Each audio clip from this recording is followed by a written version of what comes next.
Bonjour, salam alaikum, azul filaoun, et merci d'être avec nous. C'est une joie de vous avoir. Il est vrai que la distance nous sépare, puisque nous parlons par le biais de la télévision, mais je crois, comme on dit chez nous, les cœurs sont proches les uns des autres. Et j'espère que Dieu nous donnera la force, la sagesse, afin de communiquer quelques bénédictions, afin de vous faire participer à cette joie que nous avons en Jésus-Christ. Et aujourd'hui, nous allons parler d'un sujet qui est très important, qui, comme moi-même je l'ai appris à l'école, que ce n'était pas vrai, c'est la crucifixion de Jésus-Christ. Mais avant de commencer, j'aimerais bien vous, non pas vous présenter, mais vous les connaissez, leur souhaiter la bienvenue. Je commence par Meki. Merci Meki d'être avec nous. Bonjour Kader. Merci Hassan d'être avec nous. C'est une Bonjour joie. Kader. C'est une joie de vous avoir parmi nous et c'est une joie aussi d'avoir Dalila à côté de moi. C'est un plaisir et c'est à la fois une grâce de vous avoir tous les trois. Merci. En tant que frères et sœurs. Bonjour. Et c'est une joie aussi d'avoir le Seigneur Jésus-Christ au milieu de nous, puisque lui-même il a dit que là où 2 ou 3 sont réunis en mon nom, je suis au milieu d'eux. Alors c'est une joie donc de parler de lui, de présenter donc ce message aux frères et aux sœurs qui vont se fortifier, s'édifier. Et en plus de cela, nous espérons que Dieu permettra à sa lumière d'éclairer les ténèbres de ceux qui ne le connaissent pas. Alors si vous le permettez, je demanderai à Dieu, dans une prière, de bénir ce moment. Seigneur Dieu, merci pour ta parole que tu nous as donnée. Merci Seigneur, car c'est le moyen parfait par lequel nous pouvons connaître et savoir qui tu es. C'est dans cette parole que nous épuisons chaque jour la force pour notre foi, la force pour notre vie et le guide, Seigneur, de notre vie. Nous te demandons de la bénir. Au nom de Jésus-Christ, nous prions. Amen. Amen. Alors nous allons aujourd'hui parler de la résurrection de Jésus-Christ. Alors juste un tout petit mot, une toute petite définition. Qu'est-ce que c'est la résurrection? C'est revenir à la vie. Quelqu'un de... Oui, de mort. oui, c'est revenir à la vie. C'est le revenir à la vie, tout simplement. Revenir à la vie, tout simplement. Tout simplement. Ouais. Donc quelqu'un était mort et il revient à la vie. Voilà. Oui. Alors on parle souvent de la résurrection de Jésus-Christ et comme je disais au début de cette émission, c'est que moi j'ai appris à l'école, j'ai fait mon école primaire, le collège, le lycée, et j'ai même fait une formation donc d'enseignement, pas universitaire, mais d'une formation supérieure. Et on nous a toujours appris que Jésus-Christ n'est pas ressuscité. Alors, la Bible nous incite justement à chercher la vérité et nous allons chercher aujourd'hui la vérité. Nous croyons que Jésus-Christ est revenu à la vie, mais on laisse la parole de Dieu parler. Alors, Dalila, je te demanderai de nous lire quelques passages dans la Bible. Oui, alors nous allons lire le passage de l'évangile de Luc, chapitre 18, versets 31 à 34 même. La parole de Dieu nous dit « Jésus prit les 12 auprès de lui et leur dit « Voici, nous montons à Jérusalem, et tout ce qui a été écrit par les prophètes au sujet du Fils de l'homme s'accomplira. Car il sera livré aux païens. On se moquera de lui, on l'outragera, on crachera sur lui. Et après l'avoir battu de verge, on le fera mourir. Et le 3e jour, il ressuscitera. » Verset 34. Mais ils ne comprirent rien à cela. C'était pour eux un langage caché, des paroles dont ils ne saisissent pas le sens. Le sens. Merci. Le sens. Merci. Est-ce que vous pouvez nous donner, nous faire une description du cadre dans lequel le Seigneur Jésus a dit ces paroles? Eh bien, ces paroles s'inscrivent dans une sorte de crescendo. Nous montons à Jérusalem et Jésus pressent que le temps de son ministère terrestre touche à sa fin et que tout ce pourquoi il est venu est sur le point de s'accomplir. Donc, une sorte de summum, de point d'orgue de la mission de Jésus va être atteint. Bien.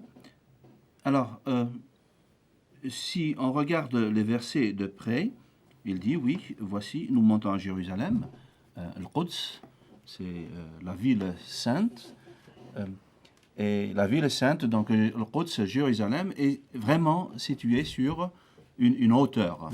Ouais. Et tout ce qui est écrit par les prophètes au sujet du Fils de l'homme s'accomplira. Alors, nous avons vu dans l'une des précédentes émissions le Fils de Dieu, le Fils de David, et ici, il revient avec le titre le Fils de l'homme. Mais deux choses. Une, il dit que tout ce qui est écrit du Fils de l'homme, tout ce qui est écrit, c'est-à-dire, est-ce que vous pouvez nous... Tout ce que les prophètes, qui donc l'ont précédé, ont annoncé à son sujet. Et qu'est-ce qui allait se passer Voilà. Il est vrai que Jésus, lui, fut annoncé bien longtemps à l'avance.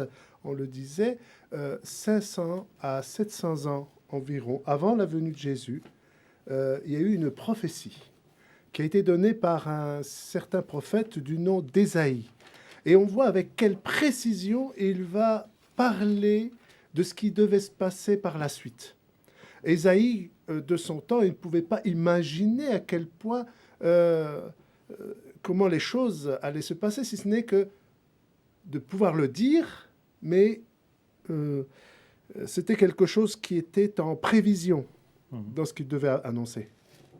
Alors, si vous me permettez, je vais le lire, ce texte. Oui. Et vous allez comprendre cette précision.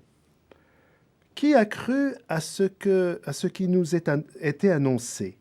À qui le bras de l'Éternel s'est-il révélé? Il s'est élevé devant lui comme un rejeton, comme une racine qui sort d'une terre assoiffée. Il n'avait ni apparence, ni éclat pour que nous le regardions, et son aspect n'avait rien pour nous attirer. Méprisé et abandonné des hommes, homme de douleur et habitué à la souffrance, semblable à celui devant qui l'on se voile la face. Il était méprisé, nous ne l'avons pas considéré. Certes, ce sont nos souffrances qu'il a portées, c'est de nos douleurs qu'il s'est chargé, et nous l'avons considéré comme atteint d'une plaie, comme frappé par Dieu et humilié. Mais il était transpercé à cause de nos crimes, écrasé à cause de nos fautes. Le châtiment qui nous donne la paix est tombé sur lui, et c'est par ses meurtrissures que nous sommes guéris. Nous étions tous errants, comme des brebis. Chacun suivait sa propre voie, et l'Éternel a fait retomber sur lui la faute de nous tous.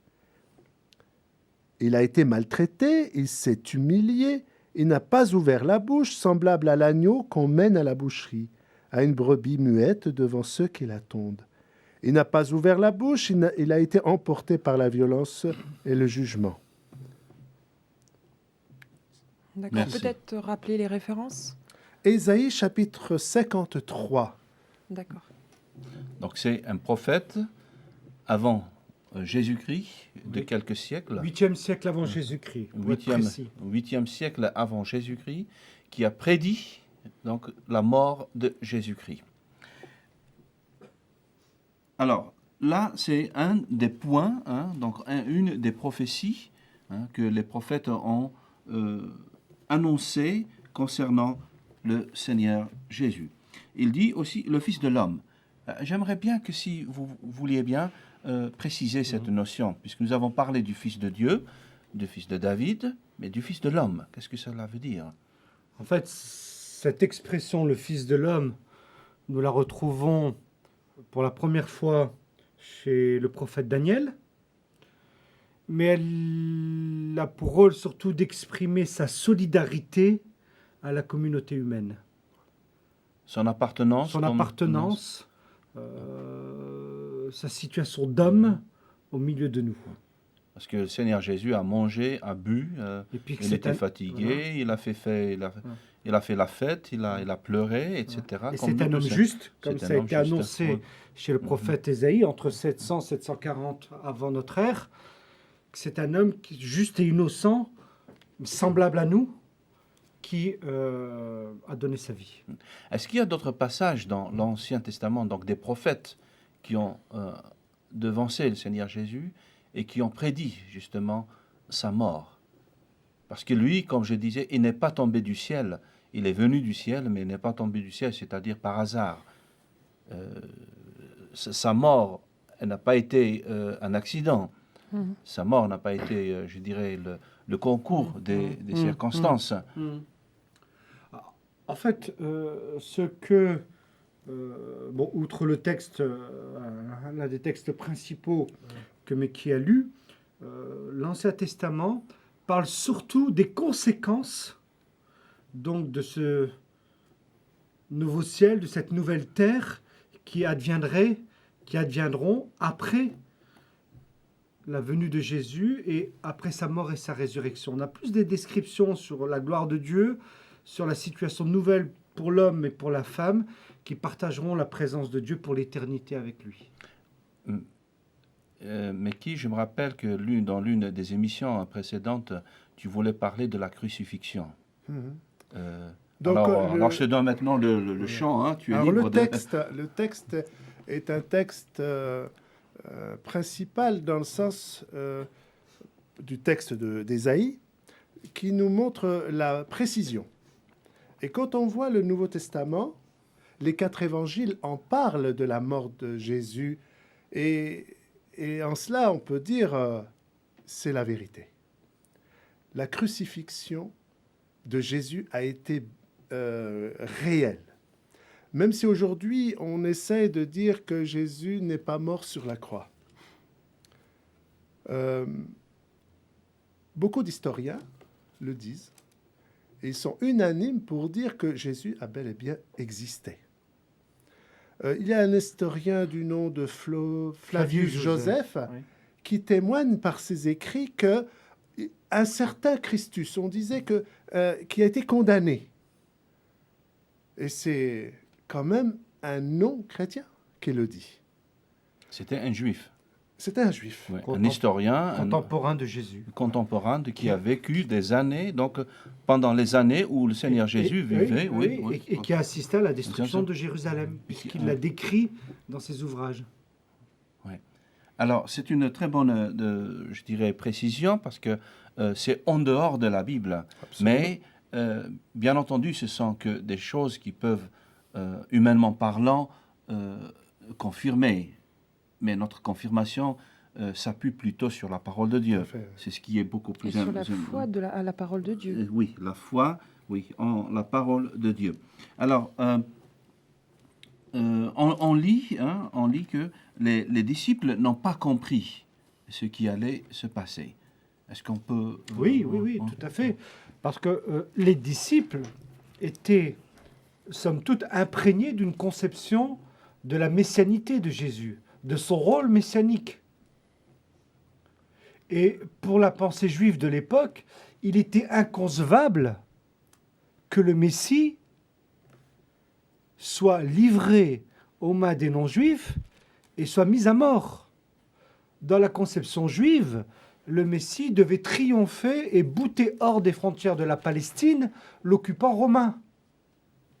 Oui, donc si j'ai bien compris, le Seigneur Jésus c'est la Bible qui nous le dit, hein, et c'est bien de le dire aussi je dirais, à nos frères et à nos chers frères et sœurs dans la chair, que Dieu a permis donc que son Messie soit crucifié.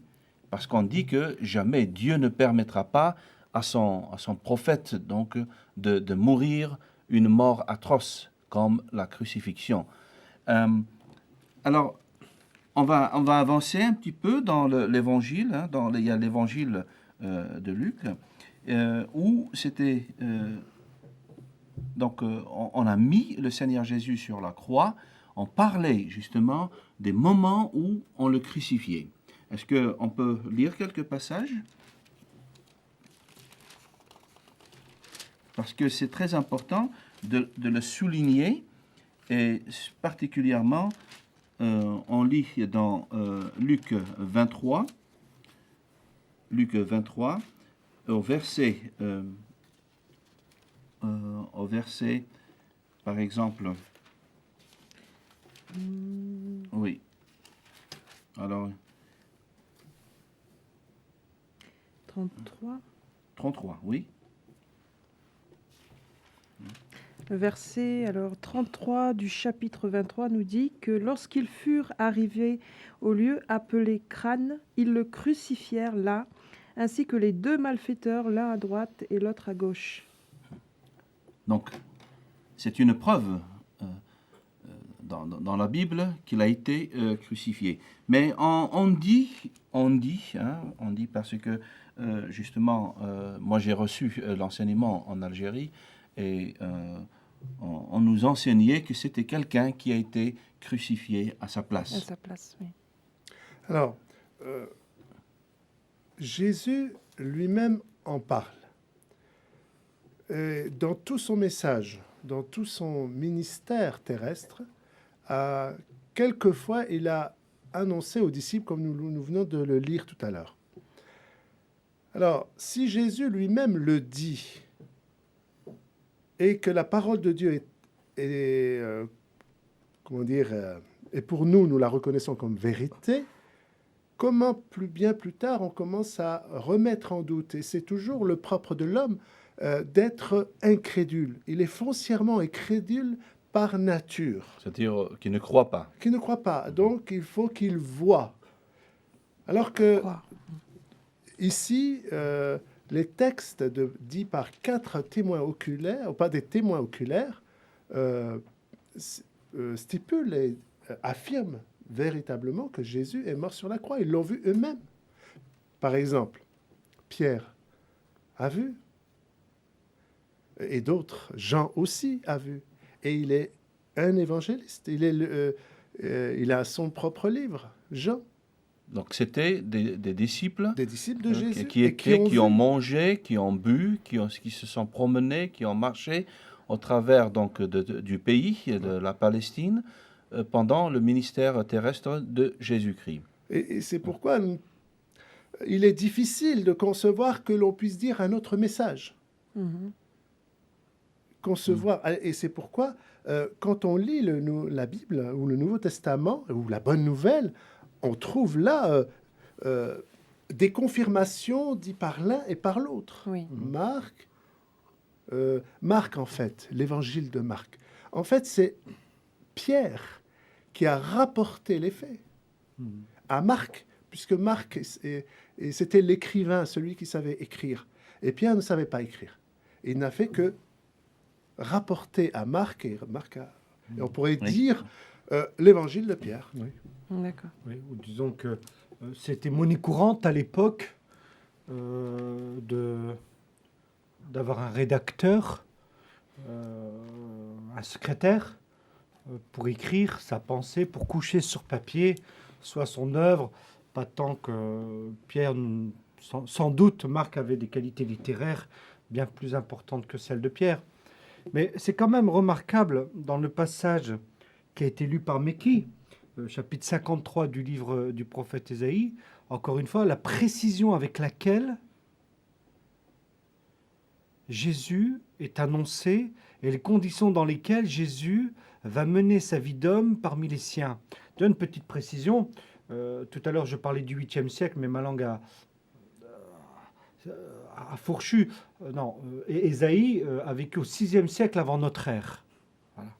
Et comment un homme comment est-ce possible Et quand on compare ce texte du prophète Ésaïe avec ce qui s'est réellement passé dans la vie et l'œuvre de Jésus, il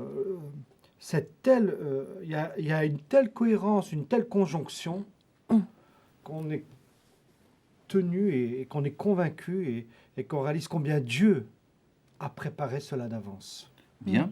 Alors, je feuilletais dans l'évangile selon Matthieu. Enfin, on dit selon Matthieu, on dit selon Luc, on dit selon Jean, selon Marc. C'est peut-être bien d'apporter une petite précision que tous ces évangiles sont écrits par des hommes choisis par Dieu qui nous ont raconté la vie de Jésus-Christ. Alors, il n'y a pas 1000 évangiles, il y a un seul évangile qui nous parlait de Jésus-Christ. Ce qui est à ne pas oublier, c'est que lorsqu'il y a quelque chose, c'est la loi de Dieu, il faut un minimum de 2 témoins.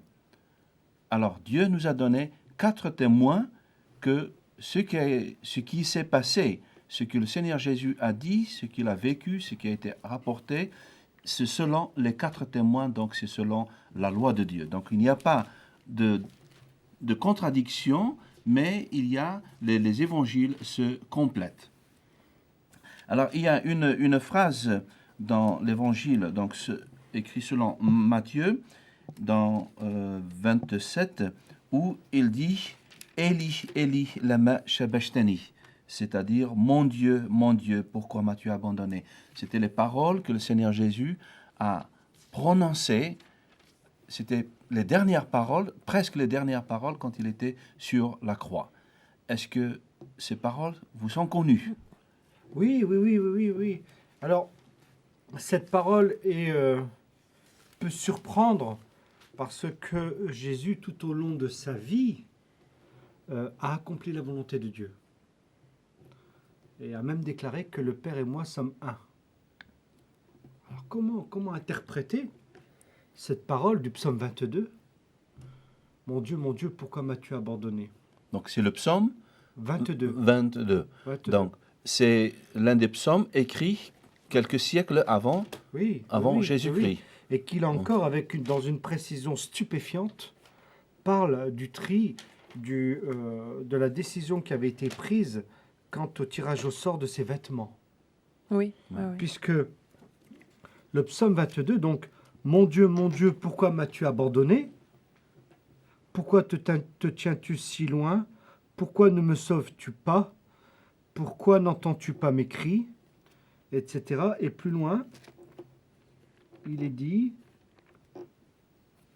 que je retrouve tout simplement ce passage dans le psaume 22. Dans le psaume 22, oui. Donc,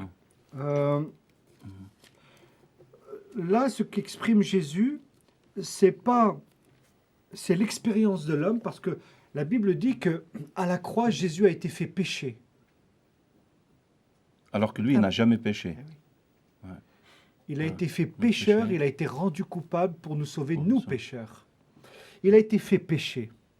C'est-à-dire que Ésaïe dira dans le même chapitre 53 que le châtiment qui nous donne la paix est tombé sur lui. Donc ce châtiment à cause du péché. Ce jugement de Dieu, voilà, à cause du péché, Jésus donc l'a porté à notre place. Et dans cette expression, mon Dieu, pourquoi m'as-tu abandonné ? C'est pas tant que entre Jésus et Dieu le Père, il y aurait eu un déchirement, une séparation. Jésus n'a fait qu'exprimer l'expérience de l'homme séparé d'avec Dieu à cause du péché.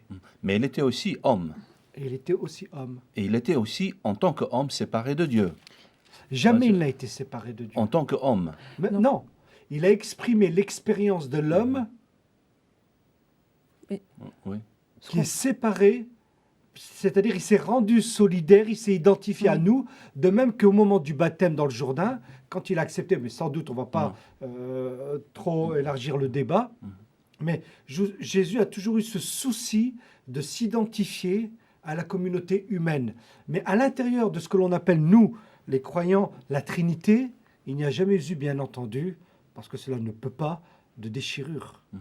Oui. Alors, on ne peut pas exprimer ça, le fait que tu dis qu'il a porté notre péché à la croix. Quand, dans ce sens-là, lui qui n'était pas péché, qui a porté notre péché à la croix, que de cette conséquence-là, il en est advenu que la séparation, donc la relation avec son Père a été brisée. Pendant un tiers de seconde, Non. pendant 2 secondes. Non. Est-ce qu'on peut soutenir ça? Non, c'est inconcevable même, je dirais. Inconcevable. Parce qu'il a porté nos péchés. Voilà, mais parce qu'il est Dieu aussi, parce qu'il a toujours été dans une pleine communion jusqu'au bout. Sinon, la résurrection n'aurait pas eu lieu. Voilà. Non, il a exprimé l'expérience que nous faisons, Oui. que l'homme fait quand il est éloigné, écarté de Dieu à cause du péché. Donc Très il y a bien. une séparation, on est bien d'accord. Oui, Parce oui, qu'il tout a à fait. porté nos péchés, c'est là où je voulais en Oui, venir. non, mais j'ai bien compris. Mais je dis simplement, jusqu'au bout, jusqu'à la moindre fraction de seconde, Jésus Oui, a été en totale communion avec le Père. oui, parce qu'il accomplissait la volonté de Dieu. Voilà. Oui. Alors, il y a quelques termes aussi qui montrent l'accomplissement de la prophétie du psaume 22, je pense, où les gens déchiraient les vêtements, ils tiraient au sort, etc. Ce sont des choses qui ont été dites dans les prophéties concernant le Messie, sa crucifixion, et ce sont des choses qui sont arrivées.